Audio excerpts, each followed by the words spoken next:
Ketika Umar bin Khattab sudah menjabarkan semua petuah-petuah yang disampaikan oleh Umar kepada anak itu, maka anak itu meminta waktu untuk bertanya. Halil walid hakun ala walidihi, ya Umar Amirul Mukminin, wahai Umar, boleh saya bertanya, apakah anak punya hak atas orang tuanya? Halil walad hakun ala walidihi, apakah anak itu punya hak nggak atas orang tuanya? Maka Umar bin Khattab mengatakan, na'am, bala. Al-waladu lahu haqqun ala walidihi. Lalu Umar bin Khattab mengatakan, iyalah, setiap anak punya hak atas orang tuanya. Lalu disitulah Umar bin Khattab radhiyallahu anhu ditanya kembali, ma huwa haqqul walad ala walidihi? Kalau begitu wahai Umar, tolonglah sebutkan apa haknya anak kepada orang tuanya. Lalu Umar menyebutkan apa yang menjadi kewajiban orang tua yang banyak, tapi disederhanakan oleh Umar dalam 3 perkara penting. Selamat datang di channel Langkah Iman Istiqomah. Jangan lupa like, komen, dan subscribe. Dan semoga kita semua mendapatkan ilmu yang bermanfaat. Amin. Assalamualaikum warahmatullahi wabarakatuh. Innal hamdalillah wassalatu wassalamu ala Rasulillah wa ala alihi wa sahbihi wa man tabi'ahum bi ihsan ila yaumil qiyamah. Kepada para ummahat, para ibu luar biasa yang semoga menjadi madrasah yang terbaik untuk anak-anaknya.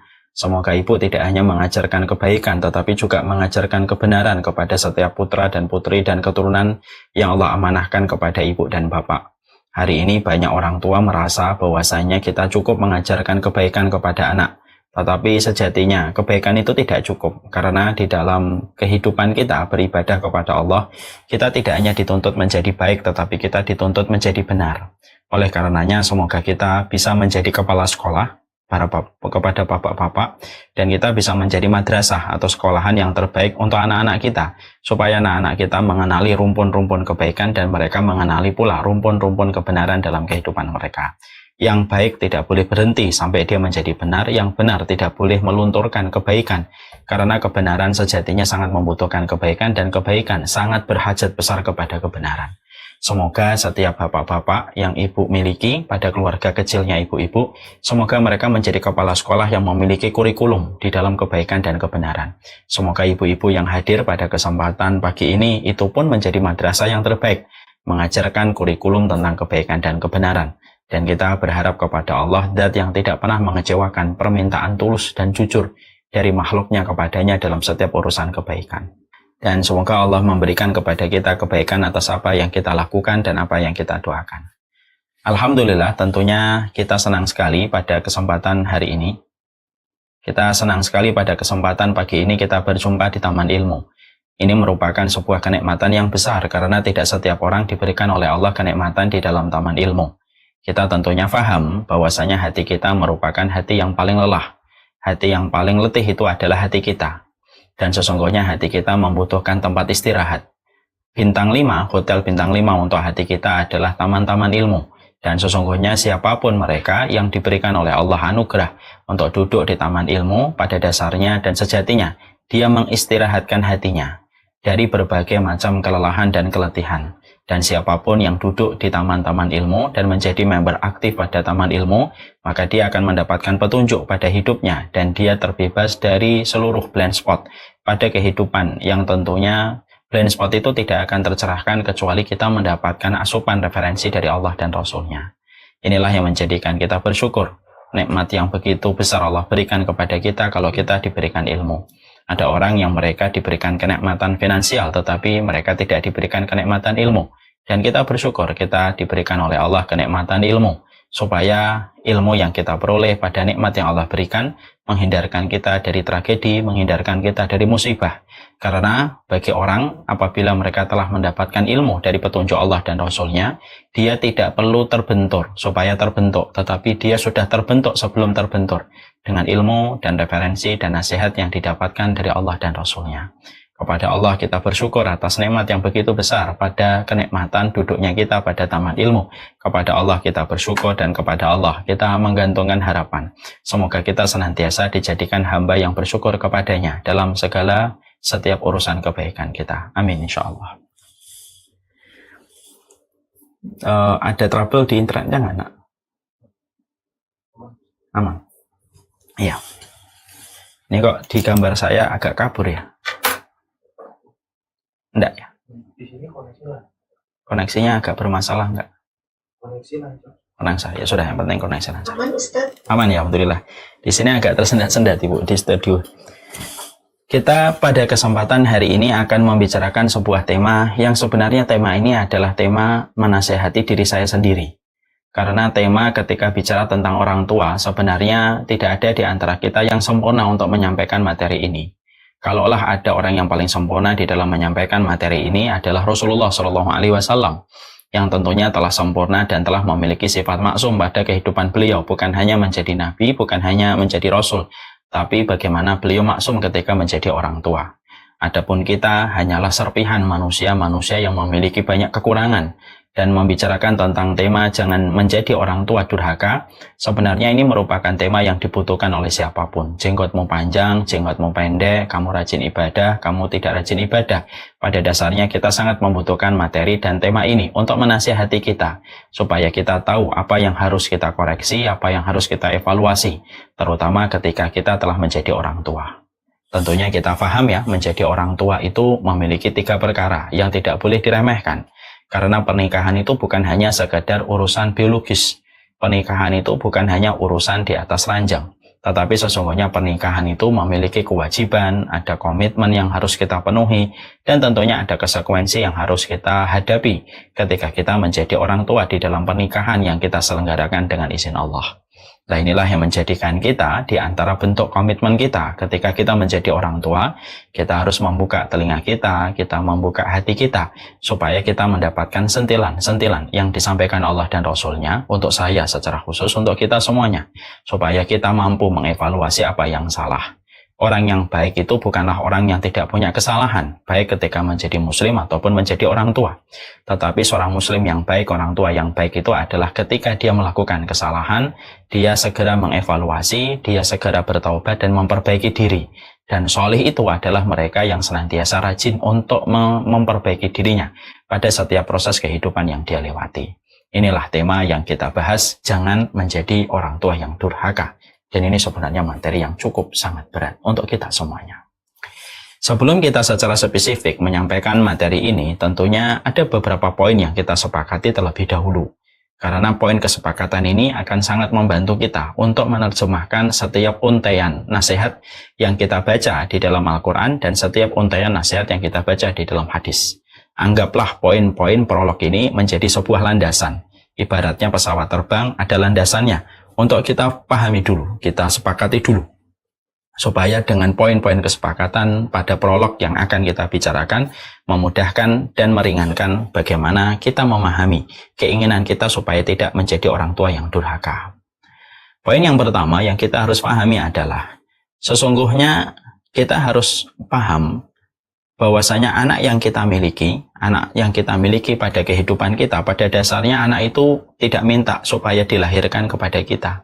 Tapi sesungguhnya kitalah yang minta kepada Allah supaya anak itu dihadirkan oleh Allah di dalam kehidupan kita. Jadi kalau kita sering merasa kesal, sering merasa lelah, dengan apa yang harus kita jalani pada kewajiban kita ketika mendidik anak, dengan berbagai macam instrumen dan komponen yang harus kita hadirkan setiap waktunya membersamai pendidikan anak, kadang-kadang kita merasa kesal, kadang-kadang kita merasa lelah, kadang kita pengen menangis dengan segala keributan yang kita jumpai di balik dinding rumah kita. Tetapi kita harus ingat bahwasanya yang kita harus mengerti adalah sesungguhnya anak tidak pernah minta dilahirkan. Tetapi kitalah yang minta kepada Allah supaya anak itu lahir untuk kita. Dan Allah mengabulkan permohonan kita dan permintaan kita. Anak itu lahir menyenangkan kita. Tetapi di balik kesenangan tentunya ada ujian. Karena itulah salah satu di antara lika-liku kehidupan di dunia yang tidak bisa dipisahkan. Kadang-kadang kalau kita merasa lelah, sepakat kita harus menghadirkan makna. Dia tidak minta dilahirkan. Kitalah yang minta supaya dia dilahirkan. Dan Allah melahirkan dia kepada kita. Maka tentunya ada konsekuensi yang harus kita bayar. Dengan semua kelelahan yang kita peroleh dan kita dapatkan. Dan memiliki anak itu memang sejatinya lelah. Tapi kalau boleh kita berkata, pada episode mana kita dalam kehidupan yang tidak lelah? Semuanya pasti lelah. Apakah kita mengira tidak punya anak itu lelah? Jangan dikira, mereka juga kelelahan. Makanya sering saya menghibur diri dengan sebuah kata. Kalau saya sedang menghadapi keributan-keributan kecil di rumah itu, sering sekali saya memberikan narasi kepada diri saya. Bahwasanya kesibukan dan kelelahan yang kita dapatkan ketika memiliki anak pada dasarnya itu juga sama, bahkan lebih besar dirasakan mereka yang sampai hari ini belum memiliki anak dan keturunan pada kehidupan keluarga mereka. Selelah-lelahnya merawat anak, lebih lelah mereka yang hari ini belum diberikan oleh Allah anugerah dengan keturunan. Dan ini yang menjadikan kita harus memahami tentang ini, bahwasanya salah satu di antara komitmen dasar ketika punya anak, kita harus siap untuk lelah, kita harus siap untuk letih dengan berbagai macam komponen dan berbagai macam masalah yang tentunya terus kita hadapi setiap waktu, setiap hari, yang terkadang silih berganti setiap saatnya dalam kehidupan kita. Allah itu tahu bahwasanya mendidik anak itu lelah. Allah tahu. Allah mengerti pula bahwasanya kita ketika memiliki anak itu lelah, letih dengan seluruh kepenatan yang kita hadapi dan kita peroleh. Makanya Imam Ibnu Qayyim lalu berkata, menghibur kita dari apa yang beliau pahami dari Quran dan hadis. Imam Ibnu Qayyim itu berkata, ada sebagian dosa dari orang tua yang tentunya yang dosa itu tidak bisa dihapuskan dengan apapun kecuali dihapuskan dengan kelelahan dan keletihan yang dirasakan oleh orang tua ketika mendidik anak yang Allah titipkan kepada mereka. Jadi itulah yang menghibur kita dalam satu perkara, bahwasanya ternyata ada dosa-dosa kita yang sejatinya dosa itu tidak bisa ditebus dengan sholat, tidak bisa ditebus dengan puasa, tidak bisa ditebus dengan sedekah. Tapi ada sebagian dosa yang kita lakukan selaku orang tua, itu ternyata ditebus dengan kelelahan dan kepenatan yang kita rasakan ketika kita merawat anak, mendidik anak, dan kita kembalikan anak itu kepada jalannya Allah. Itu ada sebuah harga yang kita peroleh. Harganya adalah dihapuskannya sebagian dari dosa-dosa kita. Nah, inilah yang menjadikan kita ketika memahami ini, supaya kita senantiasa memiliki sebuah booster dalam setiap lika-liku perjalanan kita ketika mendidik anak. Karena narasi itu penting. Hal-hal yang kecil semacam ini penting, terkadang bisa mengusir rasa lelahnya dan letihnya kita. Terkadang nanti kalau kita lagi lihat anak kita tertidur setelah aktivitas yang luar biasa, dari tembok ke tembok, dari depan ke belakang, tidak pernah berhenti dengan seluruh aktivitasnya yang super aktif mereka. Kadang-kadang kalau mereka tidur, katakanlah sama pikiran kita, mereka tidak minta dilahirkan. Kitalah yang minta sama Allah supaya mereka hadir. Dari apa yang kita lalui pada pernikahan. Datang dari keturunan kita, datang dari keturunan wanita yang kita cintai, dan Allah sudah kabulkan. Kalaupun lelah, hidup di dunia ini manakah yang tidak lelah? Bahkan orang yang bermaksiat apakah tidak lelah? Lelah. Apakah orang yang datang ke diskotik apakah tidak lelah? Lelah. Semua kehidupan itu memang melelahkan. Tetapi lelah-lelahnya kita, letihnya kita ketika mendidik anak, pada dasarnya itu keletihan, itu keletihan dan kelelahan yang berujung kepada sebuah penghapusan dosa dari seluruh kepenatan yang kita berikan ketika mendidik anak kita.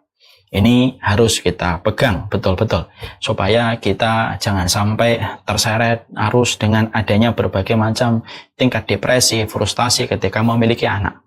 Banyak orang hari ini sudah tidak lagi mengembalikan bahwasanya anak merupakan bagian dari perdagangan kita kepada Allah.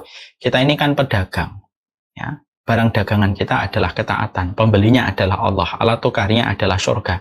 Dan salah satu barang dagangan terbaik dari kita adalah bagaimana kita menjaga titipan yang Allah berikan kepada kita. Dan itu akan bermuara kepada pembelian dari Allah dengan sebuah nilai tukar atau alat tukar, yaitu adalah surga.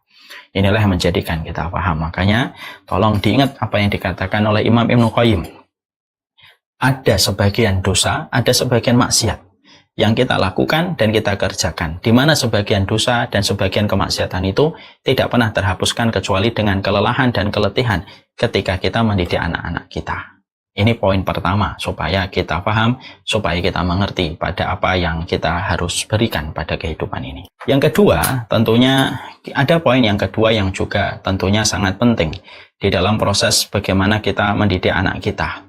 Bahwasanya di dalam kita mendidik anak kita, kita harus memahami betapa pentingnya di dalam pendidikan anak kita itu semuanya bermula dari kita sendiri sebagai orang tua dulu. Karena ternyata jangan kita mengharapkan anak kita menjadi baik sebelum kita memperhatikan bagaimana kualitas kita dengan istri kita dan kualitas kita dengan suami kita. Ini terkadang lepas dari berbagai macam perhatian oleh kita. Ya, padahal mari kita merenungi sebuah ayat yang sangat indah. Ayat ini kita hafalkan, ayat ini kita mengerti. Yaitu ketika pada surat Al-Furqan 74 kita membaca sebuah doa yang sangat indah. Rabbana hablana min azwajina wa dzurriyyatina qurrata ayun waj'alna lil muttaqina imama. kita merenungkan surat Al-Furqan 74 dengan sebuah perenungan yang bermuara kepada sebuah kesimpulan untuk membentuk sebuah narasi. Mari kita bedah ayat ini dan doa ini. Di sini disebutkan di dalam permintaan seorang ibadur rahman ketika berdoa, maka doanya adalah Rabbana hablana min azwajina wa dzurriyyatina, yaitu berikanlah kepada kami pasangan kami yang qurrata ayun dan anak-anak kami yang qurrata ayun. Waj'alna lil muttaqina imama, dan jadikanlah kami pemimpin bagi orang yang bertakwa. Di sini ada sebuah perenungan yang harus kita berikan pada ayat ini. Ayat ini tidak boleh hanya sekadar menjadi lip service di dalam kita berdoa. Diucapkan Ustadz, kita aminkan. Diucapkan oleh kita, tetapi tanpa ada makna yang harus dihadirkan. Padahal doa itu harus penghadiran makna. Maka kalau kita menghadirkan makna pada ayat ini, kita akhirnya mendapati bahwasanya kualitas kehidupan manusia itu tergantung bagaimana keluarganya dulu. Makanya kita mendapatkan waja'alna lil muttaqina imama. Waja'alna lil muttaqina imama, jadikanlah kami pemimpin bagi orang yang bertakwa. Ini kan menunjukkan kualitas. Disebutkan sebuah permintaan waja'alna lil muttaqina imama setelah kita mendapatkan min azwajina wa dzurriyyatina qurrata ayun, yaitu setelah kita mendapatkan pasangan dan anak yang qurrata ayun. Artinya, keluarga yang tenang, keluarga yang sakinah, keluarga yang qurrata ayun, memberikan keteduhan, itu sangat berpotensi besar untuk menciptakan kader-kader keluarga itu menjadi orang yang paling berkualitas. Makanya sering kita jumpai di penelitian 10 tahun terakhir ini, banyak sekali penelitian parenting menyampaikan bahwasanya keluarga broken home biasanya menjadikan anak bermasalah. Biasanya, kecuali mereka yang dirahmati oleh Allah. Tapi biasanya anak-anak broken home itu memiliki kualitas yang lebih rendah daripada anak yang lahir dari keluarga yang tenang dan keluarga yang rukun. Makanya diletakkan waja'alna lil muttaqina imama itu setelah kata hablana min azwajina wa dzurriyyatina qurrata ayun. Berarti kalau kita ingin mendapatkan kualitas pada kehidupan kita, untuk anak kita, untuk suami kita, untuk keturunan kita, tergantung bagaimana keluarganya. Itu yang kita pahami pada makna surat Al-Furqan 74. Bukan hanya itu saja, makna yang berikutnya dari surat Al-Furqan 74 itu adalah untuk menjadikan keluarga itu qurrata ayun, supaya bisa mensuplai kualitas peradaban ketika menjadi waja'alna lil muttaqina imama. Kualitas keluarga itu tergantung, sebelum membicarakan anak yang qurrata ayun, membicarakan dulu tentang pasangan yang qurrata ayun. Makanya Allah menyebutkan kata azwajina itu lebih dulu daripada dzurriyyatina. Ibu-ibu tentunya paham ya. Azwajina itu adalah pasangan kita. Dzurriyyatina adalah keturunan kita. Allah menyebutkan kata azwaj lebih dulu daripada, Allah menyebutkan kata azwaj itu lebih dulu daripada kata dzurriyyatina. Azwaj itu pasangan, dzurriyyatina itu keturunan. Kenapa Allah menyebutkan kata azwajina lebih dulu daripada kata dzurriyyatina? Karena kita tidak mungkin mendapatkan anak yang qurrata ayun sampai betul-betul kita menjadi pasangan yang qurrata ayun antara kita dan suami kita, antara kita dan istri kita. Makanya maaf ya ibu, teguran untuk saya, teguran untuk ibu semuanya. Setiap pertengkaran yang kita lakukan bersama pasangan kita, itu akan mengurangi jatah qurrata ayun anak kita di depan kita. Ya, kenapa? Karena ketidak qurrata ayunan kamu kepada pasanganmu menjadikan anakmu juga tidak qurrata ayun pada kehidupan anak-anakmu dan keturunanmu.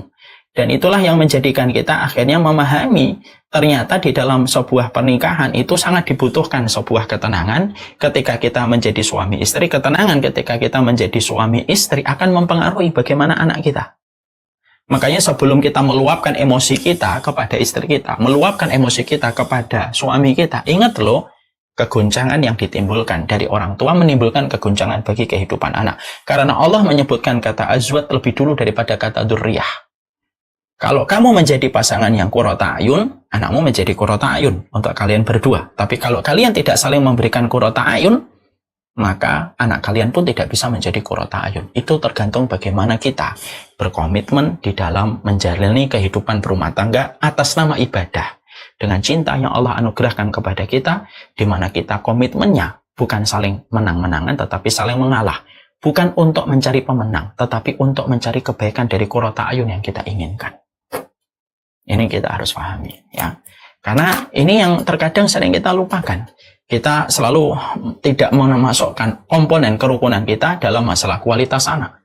Banyak orang tua bermasalah dalam hubungan mereka, tetapi ketika mereka melihat anak, lalu mereka harapkan anak itu menenangkan mereka. Padahal mereka tidak bisa saling menenangkan antara suami istri. Jadi Pahami ya, nanti dibaca berulang-ulang. Setelah kajian kita hari ini, kita baca ulang-ulang itu surat Al-Furqan 74 ini. Allah sebutkan kata azwaj sebelum kata dzurriyyah. Itu tidak ada. Itu bukan tidak ada makna. Mustahil Allah itu menetapkan, memilih kata, menempatkan yang lebih dulu, mengakhirkan yang berikutnya tanpa makna. Itu tidak mungkin. Allah itu maha makna dalam setiap apapun yang Allah katakan. Dan apapun yang Allah tunjukkan. Jadi penetapan kata azwaj lebih dulu daripada kata dzurriyyah itu betul-betul nampol kita, menampar kita semuanya. Tak terkecuali saya. Di balik setiap pertengkaran kamu ada sebuah harga yang harus kamu bayar lewat anakmu. Dalam setiap kerukunan yang kamu berikan kepada keluargamu, ketika kamu menenangkan istrimu, ketika kamu taat kepada suamimu, ada buah manis yang kamu petik dari kehidupan anakmu. Dan itu yang kita harus mengerti. Jadi dari 2 poin ini setidaknya kita sudah mulai sepakat mendidik anak lelah, dan di dalam pendidikan anak kita tidak hanya bicara tentang apa yang kita inginkan, tapi kita bicara tentang apa yang harusnya kita lakukan di dalam kehidupan kita bersama suami dan istri kita. Setiap pertengkaran kita, setiap perselisihan kita, terutama kalau sudah melampaui batas, dengan kata-kata binatang yang sudah mulai keluar, dengan hujatan, celaan, mengkufuri kebaikan seorang suami, melupakan kebaikan dan khidmah istri kepadanya, dengan melakukan dosa besar dia bersama istri yang bersama dengan wanita lain, semua itu akan menjadi sebuah kristal, akan mengkristal menjadi sebuah kebaikan dan keburukan kepada anak tanpa kita sadari. Itulah yang menjadikan kita paham. Kerukunan yang kita lakukan sangat berpengaruh kepada anak kita ketika anak itu ingin kita harapkan menjadi qurrata a'yun. Setelah kita memahami 2 poin penting ini supaya menjadi teguran buat kita selaku orang tua, karena orang tua pun harus ditegur sebelum kita menegur anak kita. Dan tidak ada teguran yang paling indah kecuali teguran Allah dan Rasulnya kepada saya, teguran kepada kita semuanya. Terkadang manusia itu banyak menuntut kepada hak yang dia inginkan, tetapi dia lupa kepada kewajiban yang harusnya dia tunaikan. Dan kewajiban itu ditunaikan dari syariat yang ditetapkan oleh Allah. Setelah kita memahami 2 poin ini, mari kita bergeser. Kita mulai mengenali bahwasanya kita harus paham bahwasanya dalam pembicaraan kita dalam masalah kehidupan beragama, kita selalu mendapati sebuah kata, yaitu adalah uququl walidain, yaitu adalah durhaka kepada orang tua. Tentunya kita sepakat ya, durhaka kepada orang tua merupakan sebab hilangnya keberkahan. Durhaka kepada orang tua, kita sepakat bahwasanya kedurhakaan kepada orang tua itu merupakan dosa yang dibalas oleh Allah 2 kali. Di dunia dibalas, di akhiratnya lebih pedih dengan neraka. Karena durhaka kepada orang tua itu bukan perkara kecil dan remeh, tetapi perkara besar. Kita menjumpai tidak beresnya kehidupan seseorang itu apabila kita breakdown, ada seseorang kok hidupnya rumit, bermasalah terus gitu. Itu pasti ada hubungan dia yang tidak baik dengan orang tua. Makanya ibu kalau mendapati suaminya mengeluh, ini kerjaan kok begini, ada aja masalah-masalah yang dihadapi, tolong kadang-kadang katakan kepada kuping dan telinga suaminya, gimana hubungan kamu bang sama ibu dan bapak? Karena terkadang rumitnya masalah, problematika yang tidak pernah kunjung selesai, terkadang kita jumpai karena hubungan kita dengan orang tua kita tidak berkualitas. Karena kerapian hubungan kita di dalam kehidupan, kerapian hidup kita itu sangat tergantung dengan kerapian hubungan kita dengan orang tua. Kita tahu itulah betapa berbahayanya uququl walidain dalam kehidupan manusia. Bahkan kita mendapati apa yang dikatakan oleh Rasulullah, babani maftuhani muajjalani uqubatuhuma fid dunya wal akhirah. Bahkan Rasulullah sendiri juga mengatakan di dalam satu riwayat yang sahih, ada 2 pintu, yang pintu itu tidak pernah ditutup oleh Allah. Akan dibalas setiap orang yang membuka dosa 2 pintu itu, dibalas di dunia dan dibalas lagi di akhirat. Yang pertama adalah dolim. Kedoliman itu utang. Kalau kamu dolim hari ini, kamu akan membayar kedoliman itu. Sebelum kamu mati, kamu pasti akan dibuka kedoliman yang kamu lakukan. Makanya sepintar apapun orang menyimpan kedoliman, dia akan datang waktunya membayar kedoliman itu. Yang kedua, durhaka kepada orang tua. Durhaka kepada orang tua itu juga hutang. Maka sesungguhnya durhaka kepada orang tua adalah hutang. Kalau kamu tidak membayar hari ini, besok. Kalau tidak membayar besok, lusa. Kalau tidak membayar lusa, pekan depan, bulan depan. Yang pasti sebelum kamu mati terbujur di dalam alam barzakh, kamu akan membayar dosamu ketika durhaka kepada orang tua. Dan itu menjadi sebuah perhatian kita. Tentunya setelah kita mengetahui betapa berbahayanya kondisi dosa yang bernama uququl walidain atau durhaka kepada orang tua, tapi terkadang perhatian kita, konsentrasi kita supaya kita tidak menjadi anak yang durhaka kepada orang tua kita, kadang-kadang kita mendapati sebuah kelalaian di sisi yang lain, bahwasanya kita lupa bahwasanya dosa itu tidak hanya ketika kita menjadi anak yang durhaka, tapi terkadang kita juga durhaka kepada anak-anak kita. Ini sangat berpengaruh ini. Dan ini merupakan salah satu di antara hal yang banyak orang tidak menyadari. Orang tua banyak sekali bercerita tentang haknya dia menjadi orang tua, tetapi dia lupa kewajiban yang harusnya dia tunaikan. Padahal dalam kehidupan keimanan ada sebuah proses tawazun, harmonisasi. Antara hak dan kewajiban itu sejatinya harus berimbang.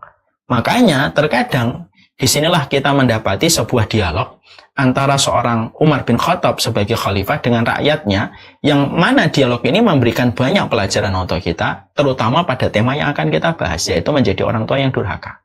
Makanya inilah yang menjadikan kita akhirnya paham, ketika menjadi orang tua, kita tidak boleh hanya memperhatikan hak kita, tapi juga memperhatikan kewajiban apa yang harus kita lakukan kepada anak kita. Karena sekali lagi, memiliki keluarga, memiliki kewajiban, memiliki komitmen, dan tentunya ada konsekuensi yang harus kita berikan pada setiap kita ketika memiliki keturunan. Dan itulah yang menjadikan kita akhirnya memahami betul betapa kita harus belajar dari dialognya Umar bin Khattab. Mari kita belajar dari dialognya Umar bin Khattab. Dialog ini merupakan sebuah riwayat yang sahih, yang secara keimanan dan keyakinan kita tidak perlu kita ragukan, karena luar biasanya dialog ini. Umar bin Khattab beliau dalam satu kesempatan hari, beliau didatangin oleh seorang bapak. Bapak ini menjewer seorang anak. Anak itu dijewer sama bapaknya, lalu dihadapkan kepada Umar bin Khattab radhiyallahu anhu. Ketika dihadapkan kepada Umar bin Khattab radhiyallahu anhu, maka bapak ini berkomentar, lalu memberikan testimoni. Laqad aqqa walidayhi. Wahai Umar, wahai khalifah kami, pemimpin kami, anak ini yang aku bawa ini, dia telah durhaka kepada bapaknya. Dia durhaka kepada orang tuanya. Tentunya Umar bin Khattab sebagai seorang sahabat yang salih, sahabat yang utama, tentunya ketika mendengar kata uququl walidain yang dilakukan anak kepada orang tua, maka bergemuruh hatinya, karena beliau tahu dalam sunnah itu sangat takzim. Sunnah itu mengkondisikan kita supaya takzim kepada orang tua. Dimarahi anak itu dengan perkataan-perkataan tegas supaya anak itu mengerti kewajiban kepada orang tua. Anak ini mendengarkan seluruh petuah yang disampaikan oleh Umar bin Khattab, yang disampaikan dengan begitu tegasnya, dengan karakter tegasnya seorang Umar bin Khattab. Ketika Umar bin Khattab sudah menjabarkan semua petuah-petuah yang disampaikan oleh Umar kepada anak itu, maka anak itu meminta waktu untuk bertanya. Halil walid haqqun ala walidihi, ya Umar Amirul Mukminin. Wahai Umar, boleh saya bertanya, apakah anak punya hak atas orang tuanya? Halil walad haqqun ala walidihi, apakah anak itu punya hak nggak atas orang tuanya? Maka Umar bin Khattab mengatakan, na'am, bala. Al waladu lahu haqqun ala walidihi. Lalu Umar bin Khattab mengatakan, iyalah, setiap anak punya hak atas orang tuanya. Lalu disitulah Umar bin Khattab radhiyallahu anhu ditanya kembali, ma huwa haqqul walad ala walidihi. Kalau begitu wahai Umar, tolonglah sebutkan apa haknya anak kepada orang tuanya. Lalu Umar menyebutkan apa yang menjadi kewajiban orang tua yang banyak, tapi disederhanakan oleh Umar dalam 3 perkara penting. Maka yang pertama adalah ayusammihi isman hasanan. Yang pertama, dia harus memberikan nama yang baik. Di dalam nama itu ada sebuah doa yang menjadi sebuah harapan optimisme orang tua kepada anak ketika memberikan nama yang baik. Nama bukan sekedar nama, tapi nama adalah doa. Yang kedua, yaitu adalah memberikan kepadanya, yaitu ibu yang beriman kepada Allah, ibu yang solihah, ibu yang taat. Karena pemilik rahim yang taat melahirkan pahlawan-pahlawan hebat pada kehidupan anak itu. Karena pahlawan Islam itu tidak pernah jauh dari rahim yang taat kepada Allah. Jadi harus memberikan wanita-wanita yang solehah lagi taat kepada Allah. Yang ketiga, kata Umar bin Khattab kepada anak itu, yaitu adalah ayyu'allimahu. Ya, ayyu'allimahu kitaban min kitabillah wa sunnatan min sunnani Rasulillah sallallahu alaihi wasallam. Maka kata Umar yang ketiga adalah dia harus mengajari setiap hukum dan petunjuk yang ada di dalam kitabullah, dan dia mengajari sunnah-sunnah yang disampaikan oleh lisan Rasulullah. Ketika Umar bin Khattab menyampaikan tentang pemaparan yang menjadi haknya anak kepada orang tuanya, pada saat itulah anak itu lalu berkata, sesungguhnya kewajiban hak ini tidak saya peroleh. Orang tua saya tidak melaksanakan semuanya. Bahwasanya dia memberikan nama saya nama yang tidak ada doanya. Nama saya Ju'lan, dan tidak ada sebuah harapan pada nama saya karena tidak ada doanya. Dia ngasih nama saya Ju'lan, gak ada artinya, wahai Umar. Lalu yang kedua, dia memberikan kepadaku seorang ibu majusi. Ibuku penyembah api. Dia tidak beriman kepada Allah dan Rasulnya. Yang ketiga, walam yu'allimuni harfan min kitabillah. Dia tidak pernah mengajari kepadaku satu huruf di dalam kitabullah dan tidak pernah mengajarkan kepadaku sunnah-sunnah nabimu. Ketika seorang Umar bin Khattab mendapatkan jawaban itu, maka kemarahannya Umar lebih besar daripada yang sebelumnya. Ketegasannya Umar lebih besar daripada kondisi sebelumnya. Ketika pertama kali mereka datang, Umar langsung berkata kepada bapak tua ini yang telah menjewar anaknya, menghadapkan anak itu kepada beliau, laqad aqabta walidaka qabla ayyika. Sesungguhnya anakmu telah durhaka, sesungguhnya kamu telah durhaka kepada anakmu sebelum anak itu durhaka kepada dirimu. Nah, inilah yang menjadikan akhirnya kita belajar untuk membreakdown dari riwayat ini. Dari riwayat inilah kita akhirnya paham betapa sesuatu yang sangat kita khawatirkan adalah kadang-kadang menjadi orang tua tanpa kita sadari membuat kita over pede bahwasanya kita telah memiliki banyak keutamaan. Di balik setiap rezeki yang kita berikan, di balik setiap susu yang telah kita berikan, di balik setiap begadang yang telah kita lalui ketika kita menemani anak kita, terkadang menjadikan kita merasa over pede bahwasanya apapun telah kita berikan kepada anak kita. Padahal kita paham ya, mencarikan rezeki, menyusui anak itu merupakan salah satu di antara puluhan kewajiban yang harus kita berikan kepada anak kita. Itu bukan satu-satunya kewajiban, tapi itu salah satu di antara banyak kewajiban. Dan akhirnya ketika kita tidak mengerti tentang dialog ini atau tidak mengerti tentang pembahasan yang disampaikan oleh Umar, saya khawatir akhirnya menciptakan orang tua yang tidak pernah tahu bagaimana kewajiban yang harus diberikan dan komitmen apa yang harus dipenuhi. Karena ini merupakan masalah yang sering skip pada kehidupan banyak orang tua. Makanya disinilah kita akhirnya mengambil pelajaran-pelajaran yang begitu banyak pada riwayat yang disampaikan di dalam kisah dialognya Umar bin Khattab radhiyallahu anhu.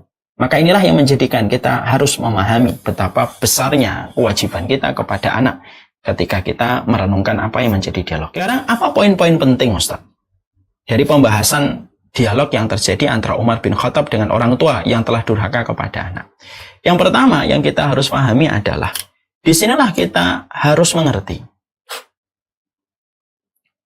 bahwasanya dalam kehidupan kita menjadi orang tua harus memiliki sebuah keilmuan yang harus betul-betul mumpuni di dalam kehidupan kita ketika menjadi orang tua. Karena ketiadaan ilmu dalam kehidupan kita ketika menjadi orang tua, maka sesuatu yang tiada tidak akan pernah memberikan sesuatu yang ada. Faqidu syai' la yu'ti. Sesungguhnya yang tiada tidak bisa memberi apapun. Ya. Makanya kewajiban ketika menjadi orang tua itu adalah memiliki orang tua yang betul-betul tipenya tipe pembelajar. Yang betul-betul harus belajar dalam kehidupan kita menjadi orang tua. Yang ini tidak boleh menjadi bodoh tentangnya. Bahkan sebagian ulama mengatakan dalam sebuah definisi hukumnya ilmu, mempelajari bagaimana pendidikan anak supaya anak bisa mendapatkan kenyamanan dalam pendidikan yang dia harus dapatkan dalam kehidupannya, itu merupakan bagian dari kewajiban orang tua. Ya, tadi kita memahami, Bu Desi mengatakan, hari ini menjadi orang tua itu tidak ada sekolah. Iya, memang betul. Dan itu ironis sebenarnya. Karena kita terkadang kalah kualitas kita ketika kita membandingkan diri kita menjadi orang tua dengan orang yang belajar teknik mesin. Orang belajar teknik mesin saja, belajarnya 4 tahun. Terstruktur, tersistematik, terevaluasi dalam setiap semesternya. Itu belajar mesin. Tapi kita ketika menjadi orang tua, tetapi kita ternyata tidak memiliki kapasitas, tidak memiliki semangat di dalam menghadirkan ilmu dalam pendidikan kita bersama dengan anak-anak kita. Maka apapun yang disentuh oleh orang tua yang tidak memiliki ilmu, bagaimana dia mengajarkan kepada anaknya, bagaimana roadmap kehidupan yang harus dilewati oleh anaknya, maka ketiadaan ilmu itu sangat mempengaruhi bagaimana kondisi keturunan. Makanya dikatakan faqidu syai', apapun yang kosong tidak mampu mengisi. Orang tua yang tidak memiliki apapun referensi, dia tidak bisa memberikan apapun yang baik dan benar kepada putra dan putrinya. Jadi kewajiban orang tua adalah bagaimana mereka menjadi orang tua yang pembelajar dalam setiap waktunya dan setiap saatnya. Tidak pernah berhenti untuk terus mengkaji, tidak pernah berhenti untuk mentadaburi bagaimana mereka ketika telah diberikan keturunan oleh Allah. Karena anak yang Allah lahirkan, karena anak yang Allah titipkan dan amanahkan kepada kita, tidak ada sentuhan yang paling indah kecuali sentuhan ilmu yang diajarkan oleh dan Rasulnya. Ya. Ketidakfahaman kita dengan ilmu sangat mempengaruhi kualitas anak itu, dan bisa jadi ketiadaan ilmu menjadi salah satu penyebab durhakanya anak karena kita tidak pernah memberikan referensi.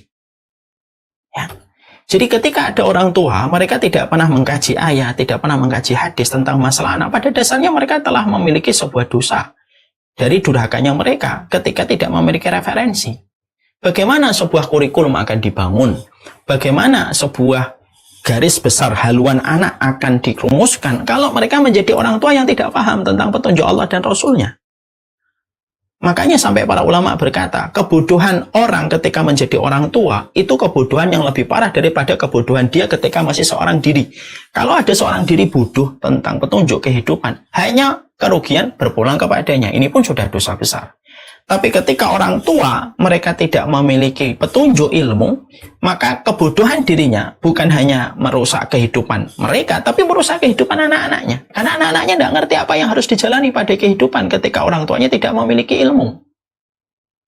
Makanya sedih, Bu, kalau kita mendapati seorang wanita tidak pernah menjadi member aktif pada taman ilmu untuk belajar. Kita sedih kalau kita memiliki suami tidak pernah menjadi penuntut-penuntut ilmu pada apa yang harusnya mereka pelajari dari nasihatnya Allah dan Rasulnya. Karena ketiadaan referensi menjadikan carut-marut apa yang kita ajarkan kepada anak menjadi berantakan. Ini yang kita harus mengerti. Disinilah yang menjadikan kita harus paham ilmu itu penting. Dan ilmu itu kalau diperoleh dengan baik, maka itu meminimalisir benturan-benturan antara orang tua dengan anak. Kalau memiliki ilmu, benturan-benturan itu akan mampu diminimalisir itu.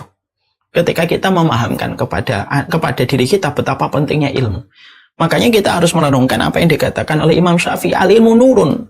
Sesungguhnya ilmu itu cahaya. Berarti kalau orang tua telah memiliki ilmu, maka dia telah memberikan cahaya kepada anaknya, dan dengan adanya pelita cahaya yang telah diberikan oleh orang tuanya, maka menghindarkan anak itu dari berbagai macam benturan-benturan yang akan dia dapatkan dalam kehidupan ketika orang tuanya telah memiliki pelita, dan pelita itu tidak ada kecuali dengan ilmu. Saya ambilkan sebuah kisah nyata, Ibu, supaya kita paham. Ketiadaan ilmu dari kita itu merupakan salah satu persentase dan kontributor besar bagaimana kita akan berbenturan dengan anak. Ada sebuah kisah nyata di daerah Jakarta. Ada seorang ibu. Dia sekolah di luar negeri, di Amerika. Pada satu waktu dia pulang dari studinya yang panjang di Amerika, lalu beliau datang ke satu kajian. Beliau karena masih sangat kuat pengaruh pendidikan di Amerika, ya ngajinya hanya sekedar normatif lah, ikut ngaji karena keluarga besarnya lagi mengadakan pengajian. Masya Allah itu. Lalu dia mendapati sebuah petuah di dalam kajian yang beliau ikuti. Bagaimana sang ustadz menyampaikan, ibu-ibu, kalau ibu-ibu pingin supaya anak-anaknya berkualitas, maka sering-seringlah membaca Al-Quran. Hatamkan Quran ketika mengandung. Tidak usah dikhususkan di surat Yusuf, tidak dikhususkan pada surat Maryam. Semua ayat dibaca. Semakin banyak membaca, semakin kuat anak kita, karena dia telah mendapatkan bekal rahim yang terhangatkan oleh bacaan Quran. Dan Quran itu mukjizat. Mukjizat itu kekuatan di atas kekuatan. Itu mukjizat. Karena mukjizatnya Nabi kan Quran. Ketika beliau mendengarkan penjelasan itu, dia menganggap angin lalu. Dia menganggap tidak ada hubungannya lah membaca Al-Quran dengan kualitas anak. Tapi pada satu waktu ketika beliau menikah, ketika beliau memiliki pasangan suami, tiba-tiba ingatan beliau tentang penjelasan itu beredar kembali di memori dia dan pikiran dia. Akhirnya beliau berusaha untuk membaca Al-Quran, walaupun di hati sisinya belum terlalu meyakini. Masya Allah ya, ketika dia membaca Al-Quran, maka dia memiliki anak, dan dia mendapati anaknya, Masya Allah, ada sesuatu yang lain pada anaknya. Mulai keraguan-raguan yang asalnya ada mulai hilang. Lalu hamil anak yang kedua. Lalu ketika hamil anak yang kedua, Masya Allah, dia menghatamkan Quran selama dia mengandung, bukan hanya 1 kali, 3 kali. Ya, dia menghatamkan Quran itu sampai 3 kali. Maka dia mendapati ternyata dalam perkembangannya anak yang kedua ini secara kualitas kelihatannya lebih baik daripada anak yang pertama. Masya Allah ya. Lalu ketika dia punya anak yang ketiga, dia menghatamkan setiap bulannya Al-Quran 9 kali. Beliau menghatamkan. Dan ketika lahir semuanya beranjak dewasa, dia mendapati bahwasanya anak yang ketiga itu yang paling menonjol dalam masalah prestasinya dibandingkan anak yang pertama dan yang kedua. Kisah ini beliau sampaikan kepada saya. Lalu beliau berkata, Masya Allah ya Ustadz, saya dulu tidak memiliki keyakinan kepada nasihat-nasihat yang semacam itu dari dogma agama. Dia mengatakan dogma. Tapi setelah saya akhirnya belajar mengenal eksistensi diri saya, ternyata saya mendapati sendiri bagaimana Quran itu membedakan anak-anak saya. Masya Allah ya. Apa yang kita ambil dari kisah nyata ini yang beliau sampaikan kepada saya? Yang kita ambil sebuah kebaikan untuk kita adalah, Masya Allah ya, ternyata dengan ilmu itu bisa menghindarkan kita dari berbagai macam benturan. Setidaknya ketika kita tahu bagaimana sikap kita ketika kita menjadi orang, ketika kita hamil, bagaimana menghangatkan rahim kita dengan Al-Quran. Dan ketika itu disikapi ilmu itu dengan sebuah pembuktian amal, ternyata bisa mempengaruhi kualitas anak itu. Makanya kadang-kadang benturan-benturan yang dihadapi antara orang tua dengan anak itu karena dimulai dari sikap orang tuanya yang durhaka kepada Allah, tidak mau mempelajari ilmu. Ketika dia tidak mempelajari ilmu, dia tidak tahu bagaimana meletakkan kurikulum bagi kehidupan anak. Karena meletakkan kurikulum itu harus punya ilmu. Gimana kita meletakkan kurikulum kalau kita tidak punya ilmu? Seorang bapak itu memang betul ibunya madrasah, tapi bapaknya itu kepala sekolahan. Makanya saya pernah mendapati ada seorang laki-laki nyalahin istrinya ketika anaknya bermasalah. Saya lalu ngomong agak keras. Loh, antum menyalahin anak, antum tidak belajar. Yang namanya bermasalah dalam keluarga itu selalu diletakkan yang pertama kali kepada seorang bapak, kepada laki-laki. Memang istri kita ini madrasah, tapi kepala sekolahnya kan kita sebagai laki-laki. Bagaimana kita akan menjadi madrasah yang baik dan bagaimana kita akan menjadi kepala sekolah yang baik kalau kita tidak memiliki referensi untuk membentuk bagaimana kurikulum yang terbaik. Benturan demi benturan akan dihadapi orang tua kepada anak benturan ini disebabkan ketika kita tidak mendapatkan insight pencerahan dari setiap referensi yang harusnya kita dapatkan dari kitabullah dan sunnah kalau kita mau belajar. Makanya kalau ada orang tua bukan tipe pembelajar, selesai ini. Tinggal menunggu setiap benturan demi benturan yang akan kita jumpai pada kehidupan kita sama anak. Banyak orang tua yang cerita kepada kami, dan saya mengambil sebuah peringatan untuk saya. Banyak orang tua antara punya anak ketika belum ngaji sama punya anak ketika sudah ngaji. Itu ternyata mendapati benturan. Dan banyak orang tua yang sadar, saya nikmati Ustaz benturan saya dengan anak pertama. Karena memang ketika saya punya anak yang pertama, saya tidak pernah ngaji. Saya anggap benturan ini merupakan hukuman untuk saya, Ustaz. Karena memang saya tidak ngaji ketika saya punya anak yang pertama ini. Saya didik dia dengan apa yang dia mau, saya didik dia dengan hawa nafsu saya, pokoknya begini boleh, begini boleh, begini boleh. Dan saya tidak ngerti bagaimana meletakkan kurikulum, karena saya tidak pernah mendapatkan referensi. Itu sering saya jumpai, itu kisah semacam ini, yang kisah bapak-bapak yang cerita menikmati benturan dia, menikmati dalam artian itu sebagai hukuman yang dia dapatkan, dan dia sadar itu hukuman untuk dia. Itu sangat banyak saya jumpai. Dan itu disebabkan karena memang pada saat itu mereka tidak punya ilmu. Kan saya sering berkata, kalau Tan Malaka itu sering mengatakan terbentur. Itu Tan Malaka. Memang betul, tidak ada yang salah dengan perkataan itu. Tapi bagi orang yang beriman, terutama untuk orang tua, kita tidak perlu terbentur dulu baru terbentuk. Alangkah kasihannya kita jadi orang tua harus terbentur terus. Ya kalau masih punya kesempatan terbentuk. Tapi bagi orang yang beriman itu tidak perlu menunggu benturan. Kamu terbentuk dengan ilmu, dan dengan apa yang terbentuk pada dirimu, kamu tidak usah terbentur dengan apapun, dengan izin Allah. Dengan kemuliaan ilmu yang kita peroleh. Dengan kemuliaan ilmu yang kita dapatkan. Ada yang bocor ya? Udah. Ada yang bocor, Ibu? Udah. Makanya inilah yang menjadikan kita akhirnya paham. Karena kehidupan kita akan mempertemukan kita dengan benturan. Kita tidak bisa mengatur, kita tidak bisa menjamin kita tidak mendapatkan benturan dengan anak. Tapi yang kita bisa lakukan adalah meminimalisir benturan dengan pembentukan ilmu ketika menjadi orang tua. Karena pada dasarnya apa yang kita lalui ketika kita menjadi orang tua sangat berpengaruh kepada kehidupan anak dengan ilmu yang kita dapatkan. Ilmu itu cahaya. Berarti kalau ada satu keluarga tidak mendapatkan dan tidak memasukkan ilmu pada keluarga itu, cahayanya dari mana? Lampu itu disifati oleh Allah bukan dengan kata nur dalam bahasa Arab, disebut dengan misbahun. Karena misbah itu hanya memberikan penerangan doang. Bedakan antara penerangan dengan cahaya, beda. Makanya dalam bahasa Arab itu tidak pernah menyebut lampu itu nur. Mungkin rumah kita terang dengan misbah, lampu. Tapi mungkin rumah kita gelap karena tidak ada cahaya ilmunya. Kita sering tertipu dengan penerangan rumah kita yang kelihatan terang karena banyak kaca-kaca yang kita bangun. Temanya mungkin modern minimalis atau industrial gitu. Rumah kita cahayanya cukup, tapi penerangannya cukup, tapi cahayanya kurang. Makanya Islam itu menempatkan kata nur pada ilmu. Dan ini menjadi perhatian kita. Benturan demi benturan yang kita peroleh pada anak itu terkadang karena kurangnya ilmu kita. Sampai akhirnya kita harus belajar dari benturan baru belajar tentang apa itu kesalahan kita. Dan selalu disebabkan karena kekurangan ilmuwan yang kita miliki. Ini ada sebuah kisah. Ini nyata, ini sebuah perenungan untuk kita. Ada orang tua, ada seorang bapak. Dia tidak pernah belajar bahwasanya berbahayanya zina.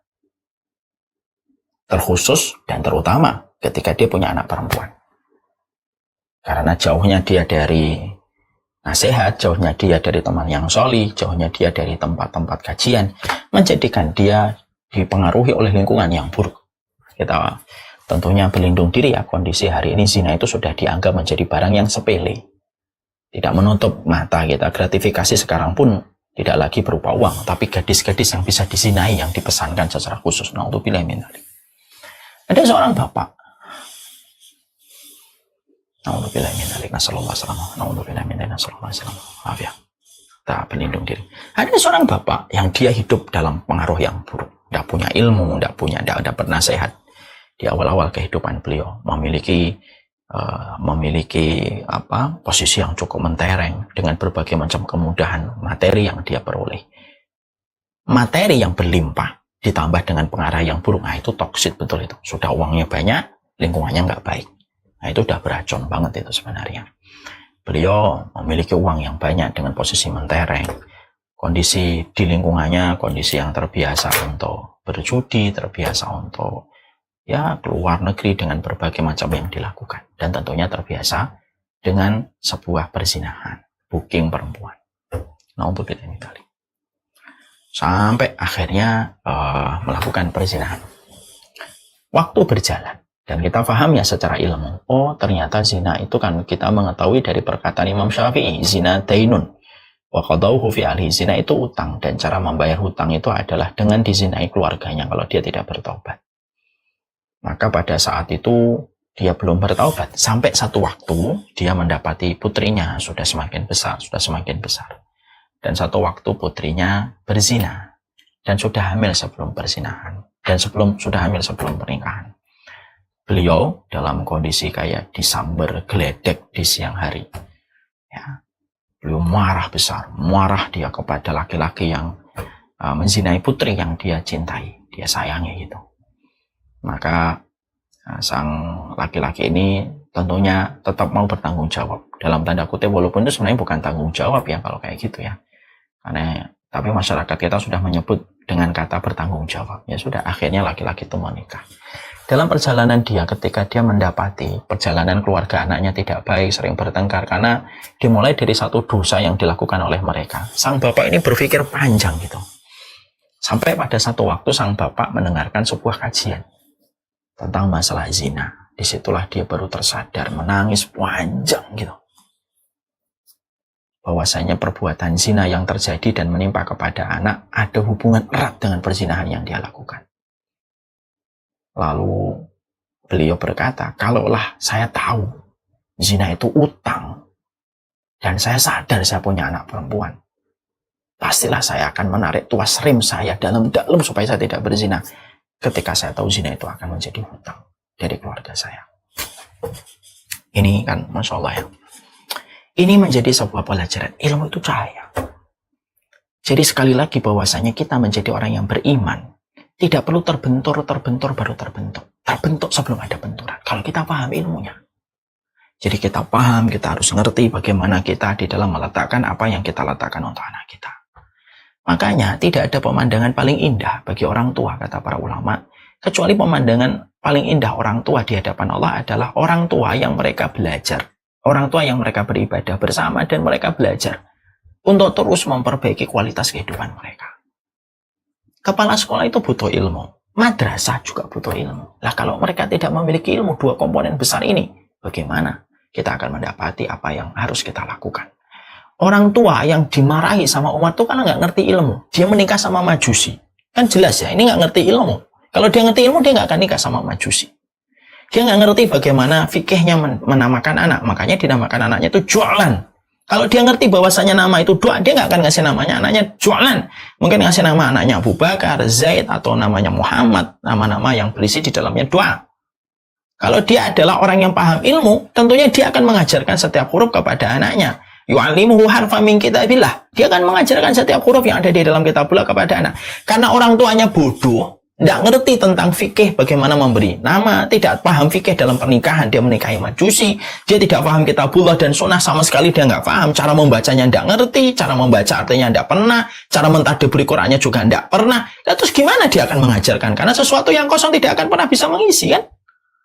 Makanya kalau kita bedah riwayat dari Umar bin Khattab, itu sebagian para ulama mengatakan karena laki-laki itu bodoh terhadap agamanya.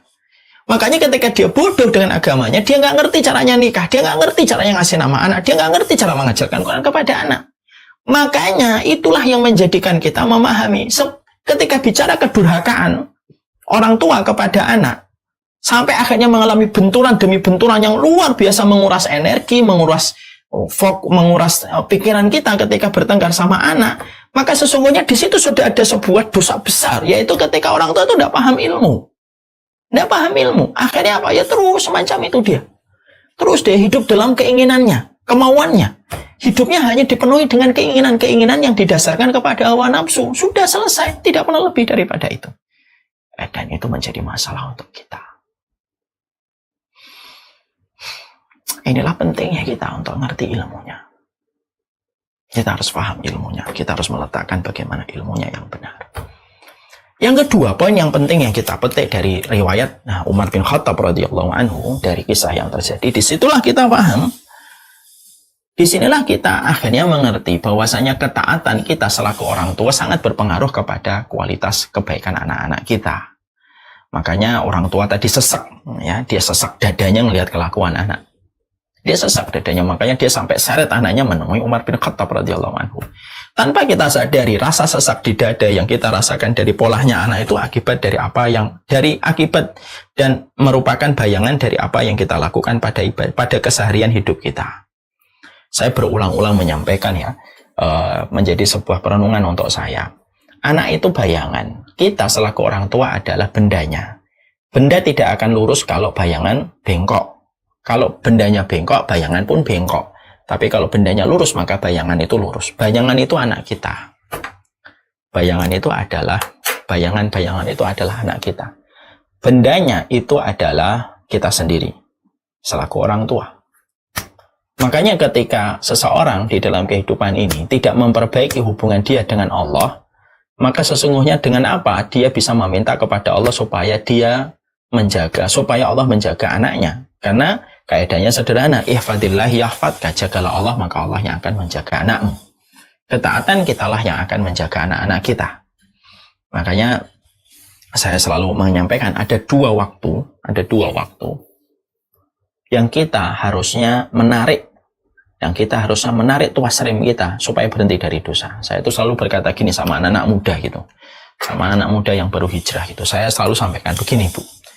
Kalian ini kalau nggak bisa dikasih nasihat, kalau kalian tidak bisa dikasih nasihat, setidaknya kalian harus berhenti kalian harusnya berhenti dari dosa dalam dua kondisi. Kalau ini dua kondisi ini sudah datang, maka tahan-tahanlah dirimu dari dosa. Kalau sebelum dua ini datang, kalau memang kalian susah dinasihati, sudahlah silahkan. Tapi kalau ini dua kondisi ini sudah datang, sudah selesai. Sudah habiskan dosa-dosamu sebelum dua kondisi ini datang. Nah, saya sering ngomong anak-anak muda secara jujur kayak gitu. Mereka tanya itu, Ustadz, dua kondisi itu apa? Satu, kalau ibumu sudah meninggal dunia dan bapakmu sudah wafat. Kalau ibumu sudah meninggal, bapakmu sudah meninggal, sudah. Tinggalkan dosa. Loh, kenapa Ustadz? Karena kalau kamu tidak menjadi anak yang solih, lalu masih melakukan dosa besar, masih minum khamr, masih makan riba, masih zina, maka doamu kepada orang tua tidak akan sampai kepada mereka. Karena menjadikan doa kita nyampe kepada orang tua itu harus dari anak yang solih. Bukan hanya anak. Nabi menyebutkan anak yang solih dulu. Idza mata ibnu Adam inqata'a amaluhu illa min salasin. Kalau anak Adam meninggal dunia, terputus seluruh amalnya kecuali 3 perkara. Salah satunya, kata Nabi, waladun solihun yata'ulahu. Anak yang solih yang mendoakan orang tua. Nabi tidak menyebutkan kata waladun doang, tapi Nabi menyebutkan waladun solihun. Anak yang solih, berarti harus solih. Jadi kalau kalian, orang tuamu sudah meninggal, kok kalian masih minum alkohol, mabuk-mabukan, minum riba lah, buka aurat lah, zina lah, na'udzubillah min dzalik. Kok masih melakukan itu? Yang paling kasihan adalah orang tua kalian. Terbujur kaku di alam barzah, menanti doa, tetapi tidak pernah mendapatkan kiriman doa. Bukan kalian tidak mendoakan, mungkin kalian mendoakan, tapi dosa kalian menghalangi doa kalian. Masya Allah. Saya ngomong sama anak muda yang baru hijrah. Kalau orang tua sudah meninggal, sudah, riba tinggalin, alkohol tinggalin. Tutuplah auratmu kalau orang tua sudah meninggal dunia. Karena tidak ada kado terindah untuk orang tua kalau sudah meninggal dunia kecuali doa, dan doa terpengaruh dengan kesolihan selaku anak. Yang kedua, saya ngomong, kalau kalian yang kedua, kondisi yang kedua itu kapan? Kalau kalian sudah punya anak. Kalau sudah punya anak, berhenti dosamu, berhenti maksiatmu, parade kemaksiatan yang kamu pertontonkan hidup itu sudah berhenti kalau sudah punya anak. Kenapa? Penyakit gula saja berpotensi nurun sama anak, apalagi dosa dan kemaksiatan. Sangat besar kemungkinan untuk nurun kepada anak. Itu yang menjadikan kita harus paham. Makanya betul, kalau Imam Ibnu Qayyim itu berkata, menjelaskan kepada kita, proses pendidikan terbaik dari anak itu adalah proses merapikan kehidupan kita sama Allah dulu. Mari kita belajar dari Nabi Ibrahim, Ibu, dan Ismail. Berapa kali sih Nabi Ibrahim itu menemani Ismail ketika Ismail bersama dengan Hajar dibawa dari Palestina menuju ke Bakkah, menuju ke Mekah. Ya. Maka pertemuannya Nabi Ibrahim dengan Ismail itu hanya 4 kali sepanjang hidup. 1 kali ketika dibawa, yang kedua ketika disembelih, yang kedua ketika akan disembelih umur 9 tahun, yang ketiga ketika beliau ketemu Ismail sudah besar, sudah punya istri, ketika saat itu Ibrahim mengatakan supaya mengganti palang pintu, yang keempat ketemu lagi ketika Nabi Ibrahim berkata supaya Ismail tidak mengganti palang pintu, yaitu tidak menceraikan istrinya. 4 kali. Tapi kenapa Nabi Ibrahim itu quantity time-nya tidak terlalu banyak, tapi anaknya bisa menjadi seorang nabi dan rasul. Bahkan menjadi nenek moyang dari Rasulullah SAW itu kan melalui Ismail dan Ibrahim. Melalui Ismail. Bukan melalui Ishak, dari Ismail. Kenapa Ismail menjadi luar biasa solih ini dan ketaatan ini sampai Allah menyuruh kita untuk merayakan parade ketaatan Ismail dan Ibrahim setiap tahun dengan adanya Idul Adha. Walaupun Nabi Ibrahim tidak bisa membersamai Ismail setiap waktunya, kuantitasnya itu kurang sebenarnya. Tapi yang menjadikan Nabi Ibrahim sukses mencetak Nabi Ismail itu apa? Karena Nabi Ibrahim merapikan kualitas hidupnya dengan Allah dan dia terus berdoa kepada anaknya. Ketika doa datang dari orang yang memperbaiki dosanya dengan tobatnya dia kepada Allah, maka doa itu menjadi sebuah kekuatan besar yang merubah banyak kondisi dan keadaan. Makanya saya sering berkata menasihati diri, kita ini menjadi orang tua memang tidak sempurna. Tutupi ketidaksempurnaan kita dengan kita memperbanyak ketaatan kita dan mendoakan anak. Makanya ibu-ibu tahu nggak? Mertuanya Abu Hurairah. Mertuanya Abu Hurairah itu namanya, menantunya Abu Hurairah itu namanya Sa'id bin Musayyib. Sa'id bin Musayyib itu pernah, Sa'id bin Musayyib ini pernah sholat. Banyak gitu. Lalu ditanya sama anaknya, sholatmu banyak banget, Bi. Lalu Sa'id bin Musayyib itu berkata, Dim, nak, saya sholat ini untuk mensolihkan diriku supaya Allah mensolihkan dirimu. Masya Allah. Perhatikan jawaban kembali. Saya ulang kembali. Sa'id bin Musayyib ini sholatnya banyak, sholat sunnahnya. Jadi sholat sunnah mutlaknya itu banyak. Sholat sunnah mutlak itu tidak hanya semata sholat duha. Ini sholat 2 rakaat, salam 2 rakaat, salam 2 rakaat, salam terus. Sampai anaknya berkata kepada bapaknya, Bi, 5 aksar, tapi salah. Banyak benar sholatmu, Bi. Maka saat itu dijawab sama bapaknya, nah, sholatku ini untuk menjadikan dirimu sholih. Terkadang untuk menjadikan anak kita solih supaya tidak berbenturan dengan kita, itu adalah solihkan diri kita. Karena kesolihan orang tua itu sangat mempengaruhi dari kesolihan anak dan menghindarkan dari benturan. Makanya kalau ada orang tua, mungkin dia sayang sama putrinya, tapi kalau dia zina, wah itu berantakan betul itu anak putrinya itu. Walaupun mungkin dia bisa mengatakan dengan lip service-nya, saya sayang sama anak. Kalau kamu sayang sama putrimu, tidak mungkin kamu berzina. Kalau kamu sayang sama anakmu, nggak mungkin kamu meninggalkan perkara sunnah. Kalau kita sayang sama keturunan kita, tidak mungkin kita itu tidak menjaga ketaatan kita kepada Allah. Karena apa yang kita jaga kepada pemilik makhluk akan mempengaruhi makhluk yang dititipkan oleh Allah kepada kita. Itu kaidah sederhananya begitu. Saya ulang kembali perkataan Imam Ibnu Qayyim. Ketika kamu memperbaiki kualitas kamu dengan pemilik makhluk, yaitu adalah Allah, maka Allah akan memperbaiki makhluk yang Allah titipkan kepada kita. Saya dengan 7 anak, ibu-ibu dengan berapapun anak. Maka cara untuk menjaga anak kita itu apa? Perbaiki kualitas kita dengan Allah. Makanya ada orang tua yang mungkin dia sayang sama anaknya, memberikan fasilitas sama anaknya, tapi dia berantakan dalam ketaatan, berantakan dalam ibadah. Maka pada dasarnya dia sudah durhaka dia kepada orang tua, kepada anaknya. Karena dosa berimpak besar kepada kualitas anak. Mau kita setuju atau tidak setuju. Dan itu yang kita paham yang kedua ini, poin yang kedua ini. Makanya Masya Allah itu, di balik setiap kita akan melakukan maksiat itu, tahan dulu kalau mau maksiat itu. Ingat mata polos anakmu. Ingat mata polos anakmu yang tidak hanya membutuhkan uang saku darimu. Tidak hanya membutuhkan belayan rambutnya. Tapi dia membutuhkan ketaatan kamu. Orang anak kita tuh kalau bisa ngomong dari semenjak kecil ketika bayi membawa pesan dari Allah. Ketika dia baru turun dari sisi Allah. Kalau anak itu bisa ngomong, jaga ketaatan ya Bi, jaga ketaatan ya Pak, Ma. Karena ketaatan kamu akan berpengaruh sama saya. Sebagaimana kemaksiatan kamu berpengaruh sama saya. Kan kemaksiatan itu kan berpengaruh apapun. Damage-nya dari kemaksiatan itu bisa kemana-mana. Hajar aswad yang putih aja bisa menjadi hitam kok karena gara-gara dosa. Apalagi dosa orang tua kepada anak itu kan sangat paling dekat itu kepada anak. Yang paling circle paling dekat mendapatkan akibatnya. Makanya banyak perempuan yang hari ini akhirnya dizinai gitu ya. Banyak perempuan, maaf ya ibu ya. Banyak perempuan hari ini anak-anak umur 15 tahun, 17 tahun bersaing menjadi putih, bersaing menjadi menarik, lucu, ujung-ujungnya dizinai sama laki-laki. Naudzubillah min dzalik. Semoga Allah jaga keturunan kita. Tapi tanpa kita sadari, itu terjadi karena kelalaian kita untuk merapikan hubungan kita sama Allah. Nah, itulah yang menjadi poin yang kedua yang penting. Nah, ada beberapa poin lagi, tapi menurut saya ini poin 2 ini aja sudah mewakili semuanya. Waktu juga sangat terbatas, maka inilah yang menjadikan kita paham. Kita belajar dari dialognya Umar bin Khattab radhiyallahu anhu. 1. Kedurhakaan orang tua itu dimulai ketika dia tidak memiliki komitmen kuat untuk menambah referensi nasihat Allah dan Rasul. 2. Kemaksiatan orang tua itu sebenarnya adalah durhakanya dia kepada anak. Kalau anak itu bisa berkata dengan tatapan kosongnya mereka dan polosnya mereka, bukan tatapan kosong, tatapan polosnya mereka akan ngomong sama orang tuanya, jangan maksiat dong. Jangan dosa dong, jangan gibah dong ma. Jangan gini dong ma, karena nanti saya juga akan merasakan akibatnya. Kita sering mendengar kata ikan busuk dari kepalanya. Sama itu sebenarnya kalau kita tarik kepada kehidupan kita. Sebenarnya arti ketidakberesan anak dari busuknya kita di hadapan Allah.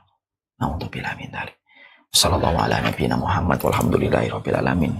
Ini teguran untuk kita semuanya. Semoga Allah memberikan bimbingan untuk kita. Mari kita tutupi ketidaksempurnaan kita menjadi orang tua, Bu. Mari kita doakan semaksimal mungkin putri-putri kita terjaga sampai mereka wafat.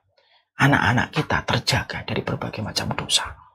Kita memang orang tua yang tidak sempurna. Mari tutupi ketidaksempurnaan kita dengan taubat dan dengan doa. Mari kita belajar pada surat Al-Ahqaf ayat 15. Rabbi auzi'ni an ashkura ni'mataka allati an'amta 'alayya wa an a'mala shalihan tarda wa aslih li fi dzurriyyati. Ini di sini ada kata doanya. Nanti dibuka surat Al-Ahqaf 15. Wa aslih li fi dzurriyyati. Ada kata perbaikilah keturunanku ya Allah. Tapi setelah kata itu apa? Ini itu betul ilaika wa inni minal muslimin. Setelah kita mohon ya Allah perbaiki keturunanku ya Allah, saya taubat ya Allah. Kenapa ada kata waslih li fi dzurriyyati? Ini tuh betul ilaika wa inni minal muslimin dalam surat Al-Ahqaf 15 dari doanya Nabi Sulaiman. Di situ para ulama mengatakan karena perbaikan keturunanmu dimulai dari kamu memperbaiki hubungan kamu dengan Allah dan menutupi kesalahan kita dengan bertobat kepada Allah. Kita memang orang tua yang tidak sempurna. Tutupi ketidaksempurnaan kita dengan doa. Kalau kita memang orang tua yang tidak sempurna, tutupi dengan banyak beristighfar supaya dosa itu tidak menjadi bola karambol yang memantul sama anak kita. Wa na'udzubillahi min dzalik. Nasallallahu alaihi wasallam.